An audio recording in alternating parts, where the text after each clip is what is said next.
1877 Thomas Alva Edison gramophone का आविष्कार करते हैं। उसके पहले 1879 में उन्होंने 40 वोल्ट का बल्ब का आविष्कार कर चुके थे और उस जमाने में $40,000 उसके लिए 30 लाख रुपया खर्चा किया था। उस व्यक्ति ने 1093 पेटेंट किए सर। वो कोई अश्वत्थामा नहीं था कि युगों युगों तक जिया, आपके हमारी तरह जिया, साधारण जिंदगी जिया, पर कितना 1093 पेटेंट। ये जो कैमरा देख रहे हैं, ये जो बैटरी देखते हैं, ये पूरा का पूरा आविष्कार जो है ना, लाइट, ये पूरा का पूरा थॉमस अल्वा एडिसन का है।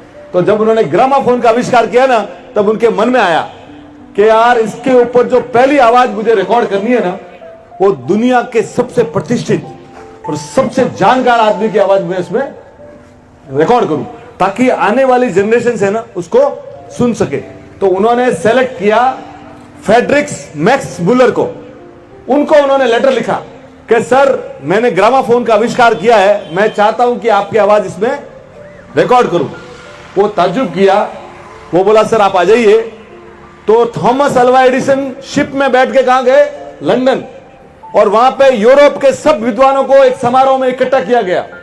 स्टेज पे जब थॉमस अल्वा एडिसन गए ना, तो थॉमस अल्वा एडिसन वजह लीजेंड, तो सबने जोरदार तालियां बजाई। फिर उन्होंने रिक्वेस्ट किया मैक्स मुलर को कि भी आप स्टेज पे आइए, और उनके सामने ग्रामाफोन की प्लेट।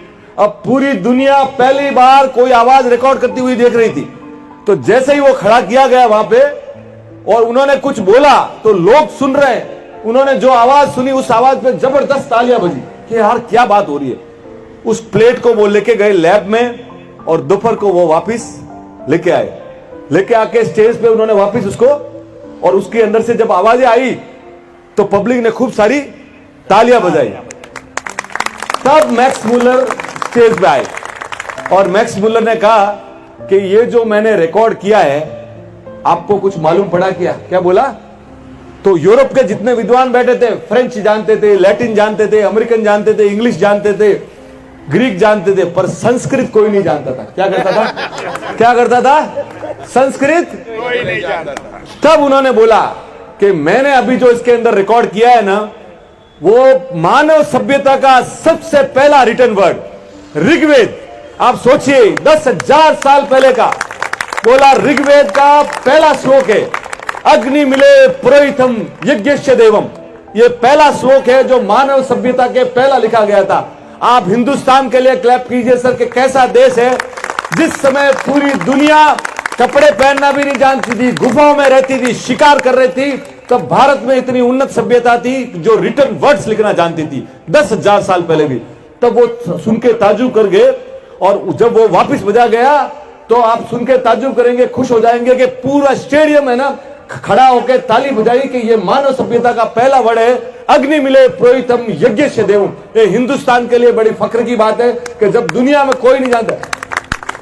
हम लोगों ने कैसे कैसे इन्वेंशन किए थे। यहां आप खड़े, ये जो डॉक यार्ड है ना सर, हिंदुस्तान में मोहनजोदड़ो हड़प्पा में 5,000 साल पहले डॉक यार्ड था। पासपोर्ट इंडिया का आविष्कार है। चेक बाउंस जो हुंडी, वो इंडिया का आविष्कार है। चेस इंडिया का आविष्कार है। आप जो लेडीज शैम्पू लगाती है ना, दैट इज आल्सो इंडिया से इन्वेंशन। तो हिंदुस्तान के लिए ताली बजाइए बहुत। ऐसा प्यारा देश पूरी दुनिया में कहीं नहीं है। और 16वीं शताब्दी तक तो पूरी दुनिया का 35% 33% पैसा अपने पास था। तो हम लोग आज भी सोने की चिड़िया है, पहले भी सुनिए कि सोने की चिड़िया है, और मैं आपको बोलता हूं आगे भी सोने की चिड़िया रहेगी। Thank you sir.